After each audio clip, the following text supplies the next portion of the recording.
Ah, it's story time. Well, sort of. Once upon a time, no, wait, it wasn't once upon a time. It was all the time, from eternity past, whatever that might mean. So, always there lived a being called Yahweh. He was alone. Nobody and nothing else existed. Yahweh hadn't done anything. He just existed and thought in his head. He had nobody to talk to or do anything with. He also had no place to be. All around him was void or a vacuum. Only he existed because, he just did. One day, he decided that he should do something. Maybe he finally got smart enough or capable enough. I don't know. I don't know what prompted him to suddenly make the decision to create a world around himself. But for whatever reason, one day, although there was no such thing as days, he said to himself, I'm going to do something. In fact, I'm going to make something. Then he was like, where am I? I'm nowhere because there's nothing besides me. So the first thing he did was make a place for himself to be. He waved his magic wand, figuratively speaking, since there was no wand, and said, place, make. And the place made. Yahweh called the place heaven. Now, Yahweh couldn't see, because he hadn't created light yet. Plus, well, he didn't have any eyes either. So in the darkness, he populated his home. He made lesser gods and angels and demons and lying spirits. He even made himself an enemy, a nemesis, if you will. Get it? He was bored. He'd been around forever, and only, with only his own thoughts for comfort or entertainment. So it was time to shake things up a bit. Yahweh was a funny little character. He was very needy. Or maybe he just enjoyed power. Anyway, he wanted his creatures to worship him and tell him constantly how wonderful he was. Yeah, for some reason he thought he was wonderful. So praise was all he lived for. Dude couldn't stand it if his creations didn't constantly praise him to the high heavens. That is, if he had made high heavens, which he probably had. He had conniption fits if he didn't get the adoration he demanded. He was super narcissistic. The beings in heaven humored him for a time, but come on, nobody wants to spend eternity praising an egomaniac, am I right? Eternity is a long, long time. So war broke out in heaven. The nemesis of Yahweh rallied the troops and they rebelled. That really irritated Yahweh, so he cast them out of his domain. Well, he wanted to anyway, but there was nowhere for him to go. He hadn't made any other place yet. So Yahweh made another place. He made it far from him, so he wouldn't have to be bothered with the rebels. By this time, Yahweh had, for some reason, grown tired of constant darkness, so he decided to make light in this new place. And he created all kinds of creatures to dwell on the place, which he called earth. Yahweh made the highest of these earthly creatures to be just a little lower than the angels that he had created. Maybe that way they wouldn't have the wisdom or even desire to rebel against him. Maybe, unlike those mean old angels and lesser gods, these lower creatures would do as he said. Maybe they would all be sweet and innocent and would think he was super special. And he made sure these creatures didn't know much. He refused to allow even the highest of them, the ones that he called humans, to know good and evil. That way they'd just do what he said. I guess in his eyes, even forced praise is better than no praise at all. You know what Robert Frost said? Better to go down dignified with boughten friendship at your side than none at all. Provide. Yahweh provided. He made his own fan club. And he did buy them in a sense. He promised them good things if they worshipped him and threatened bad things if they didn't. So that's payment, I guess. Yahweh kind of messed up, though, because he gave the human creatures a means of gain and wisdom. He gave them a means of being like him, of becoming one of him and the other gods he'd made. And of course, the humans took advantage of this. This totally angered Yahweh. These humans would now do as they pleased. Yahweh figured that anyway, and he was right. Well, he had to nip that in the bud right away. So he decided that humans could no longer be immortal. They'd have to die. Maybe that makes sense, but then Yahweh did the weirdest thing you can imagine. Instead of making the humans die right then, he decided for some ungodly reason to hand them over to his nemesis, whom he had named Satan. From then on, Satan will be the god of the human world.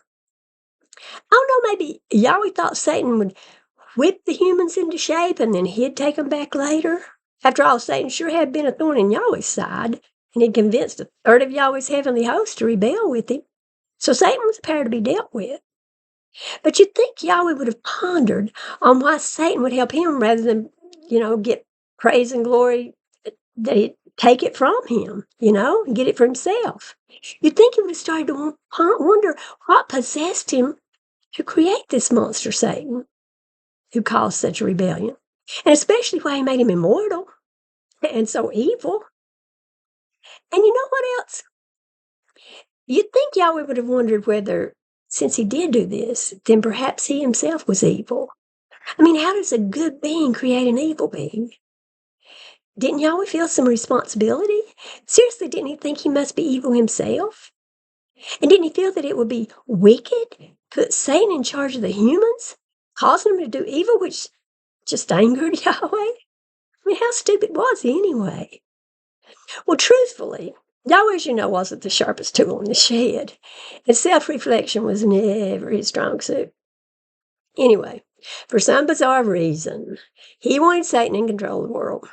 He must have wanted it anyway, because he knew that most of the humans would obey Satan rather than him. And why should they obey Yahweh anyway when he had made Satan the god of the world? Anyway, again, Yahweh thought having humans serve his evil nemesis was a good idea. That is, until he didn't. I mean, Satan was having more fun than Yahweh. And he had more fans and followers, too. And as I already told you, fans and followers were all Yahweh cared about. So he decided to make a son for himself. The son would be him, but not him. The son would be equal, but not equal. Don't worry about how this could work. This is just a story, after all. Magic happens in stories. But here's the problem. I know I've been calling Yahweh he and him, because those are the pronouns that he chooses to use for himself. But he really wasn't a he or him. He didn't even have a body. All he was a spirit. He was simply consciousness, which pervaded everything he had made. So he was everywhere, and even in these creatures he had made.